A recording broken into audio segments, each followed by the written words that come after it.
It was an ordinary Tuesday morning at Redwood Technical College, a sprawling modern campus in the middle of a quiet suburban neighborhood. Students shuffled between classes, their backpacks heavy with books, their minds heavier with exams. In the administration wing, Principal David Hargrove was signing off on a routine maintenance report when the fire alarm pierced the air. The siren wailed, shrill, urgent, impossible to ignore. Students groaned. Fire drills were nothing new. Everyone knew the procedure: drop everything, follow the route, wait outside until the all clear. But something about this one felt off. For one thing, there hadn't been a scheduled drill. For another, the alarms didn't follow the usual pattern. They came in bursts, then fell silent, then wailed again. Phones lit up with confused texts. Is this real? Did they announce this? Feels weird. No one suspected that, just a few hallways away, in the haze of orchestrated confusion, someone was already dead. Later, investigators would marvel at the timing. Whoever planned it knew exactly when to strike, 10:14 a.m., between class periods, when the hallways were chaotic but not yet flooded with hundreds of students. The fire alarms created a natural evacuation, drawing people toward exits and away from the science building's basement, the scene of the crime. Inside that basement, Professor Helen Cray, a respected chemistry instructor, lay slumped against a storage cabinet. Her eyes were open but lifeless. A faint scent of cleaning solvent hung in the air, mingling with the sharp tang of fear. The killer had chosen the perfect moment. In a real fire, emergency crews would focus on containing flames, not investigating a locked lab. By the time anyone noticed Helen was missing, the fire drill would be over and the killer long gone. But they made one mistake, a small detail that would eventually crack the case wide open. When the fire alarm went off, Sophie Blake, a 19-year-old photography student, had been in the art wing's darkroom. She was annoyed. Developing film was a delicate process, and now she had to start over. She grabbed her camera bag and headed toward the exit, cutting through the science building to save time.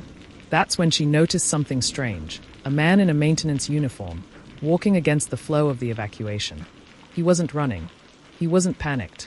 He carried a small black duffel bag, and his eyes darted toward her for just a second before he turned a corner and vanished down the basement stairs. Sophie hesitated. The alarms were still blaring, and smoke was beginning to seep into the hallway from somewhere. Against her better judgment, she followed. When she reached the basement door, it was propped open. She heard the faintest sound, like a glass bottle tipping over. Then a slam. Then silence. She never saw the man again. Fire crews arrived within minutes. Their initial sweep found no flames, but they reported chemical vapor in the science building's basement. As a safety precaution, they sealed it off and brought in hazmat gear.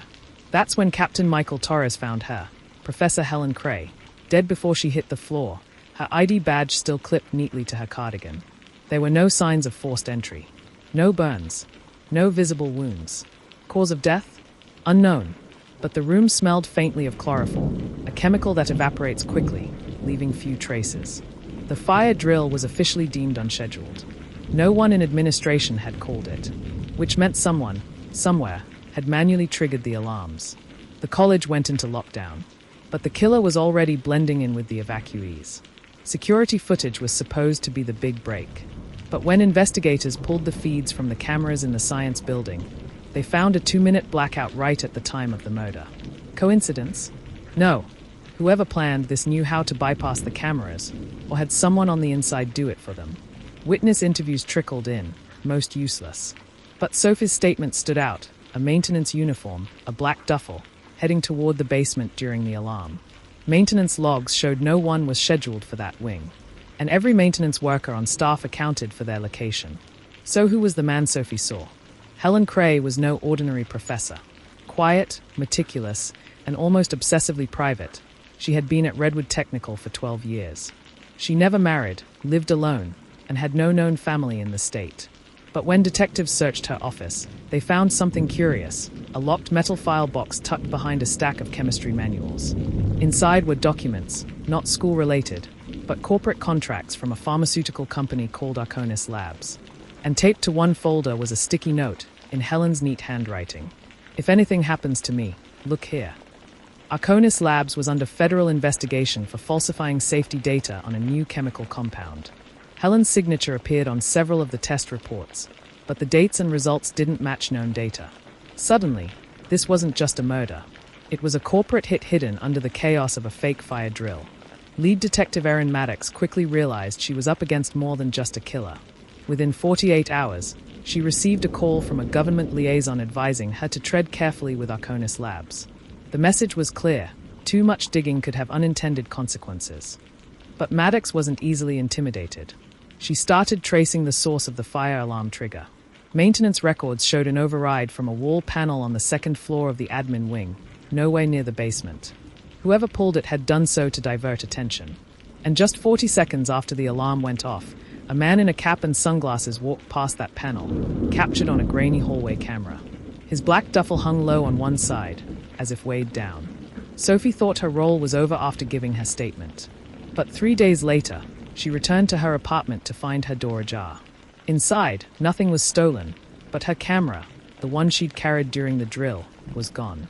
The thing was, she hadn't even told the police she'd taken pictures that day. Had someone been watching her? Did she unknowingly photograph the killer? Panicked, Sophie called Detective Maddox, who immediately put her under protective watch. But in the shadows of Redwood's quiet streets, someone was already planning their next move. The hazmat team's analysis came back: trace residues of ethyl chloroformate in the basement. It's a rare compound, highly toxic, capable of killing within minutes if inhaled in concentrated form.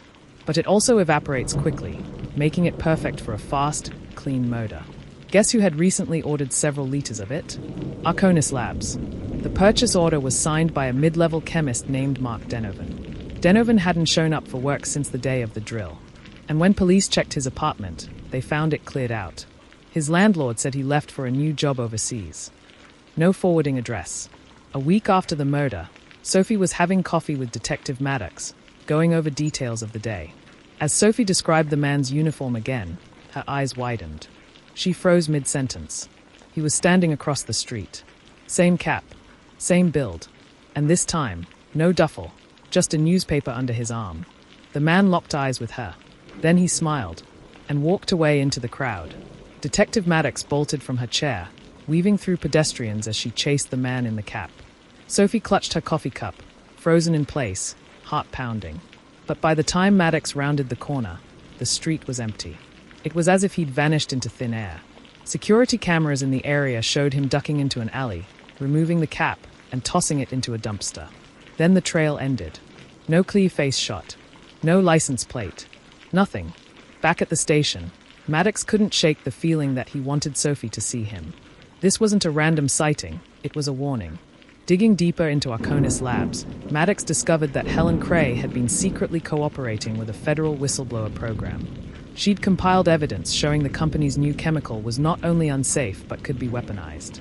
The ethyl chloroformate in the basement? It had been smuggled from Arconis stockpiles.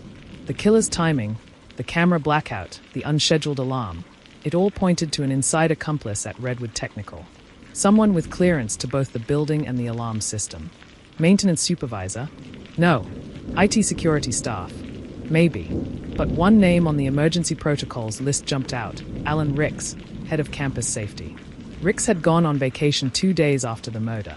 A break came when Sophie remembered she'd uploaded a few shots to her cloud account automatically before the drill. They were mostly random campus images, except for one, a blurry figure in a maintenance uniform, duffel bag slung low, glancing over his shoulder.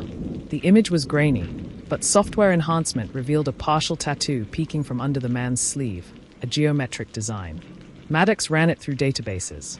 It matched a known symbol used by a private security contractor called Stonevale Solutions, whose employees often took off-the-books jobs for corporations under investigation.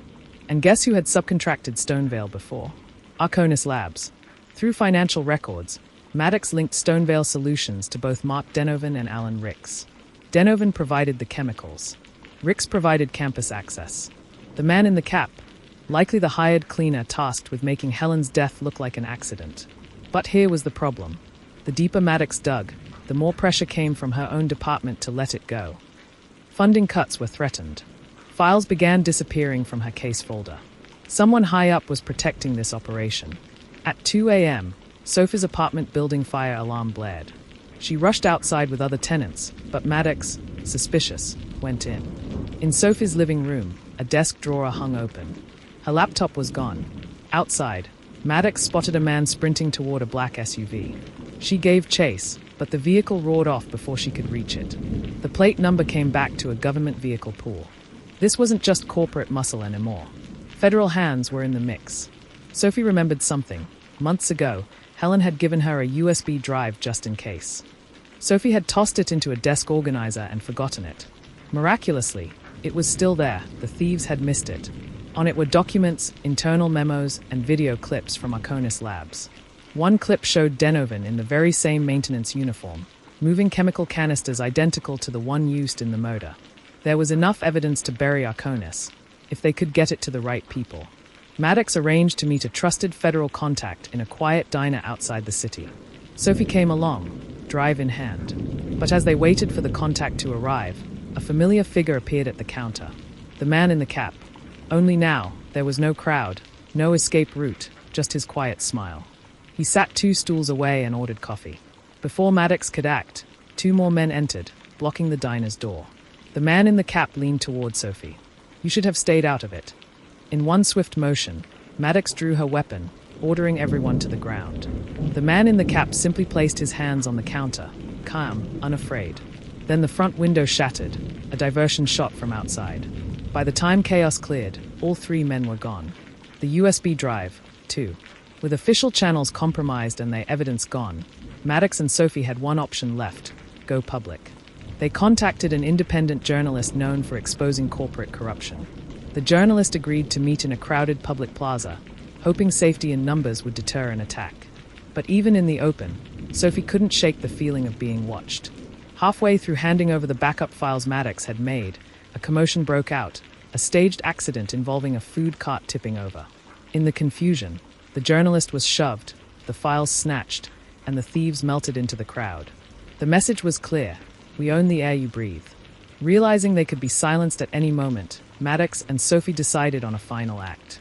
That night, they went live on social media, streaming the evidence and naming every name, from Denovan to Rix to the executives at Arconis Labs. Tens of thousands tuned in. Shares skyrocketed. By morning, mainstream outlets were running the story. Federal agencies could no longer ignore it without public outrage. But victory came at a cost. Maddox was forced into early retirement under security concerns. Sophie disappeared from public view, relocating under a new identity. The man in the cap, never caught. And every time Sophie hears a fire alarm, she freezes, because she knows that somewhere, someone is still using chaos to hide their crimes. If this story chilled you, share it. Criminals hide behind chaos, but the truth only hides when we let it. Subscribe to True Crime Hub for more stories that the powerful don't want told.